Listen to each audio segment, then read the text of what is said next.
পিকু আর নীরা ছিল খুব ভালো বন্ধু। পিকু ছিল একটা ছোট্ট ঝলমলে রোদ। সে সারা দিন শুধু ছুটত আর হাসত।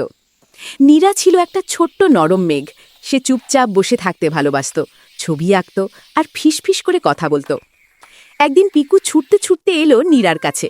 চলো চলো নীরা, এখন বল খেলতে হবে। নীরা মুখ তুলে বলল, আমার এখন বল খেলতে ভালো লাগছে না পিকু, আমি এখনই প্রজাপতির ছবি আঁকব। পিকু মুখ গোমড়া করল। ইস, তুমি সবসময় এত আস্তে কেন? চলো প্লিজ, মাত্র একবার। নীরা মাথা নিচু করে আবার ছবি আঁকতে লাগল। পিকুর মন খারাপ হলো। সে দেখল নীরার চোখ একটু ভিজে গেছে। পিকু আস্তে করে বলটা নামিয়ে রাখল। সে বলল, ঠিক আছে বন্ধু, তুমি কি আমাকে তোমার ছবির পাশে একটা গাছের পাতা আঁকতে শেখাবে?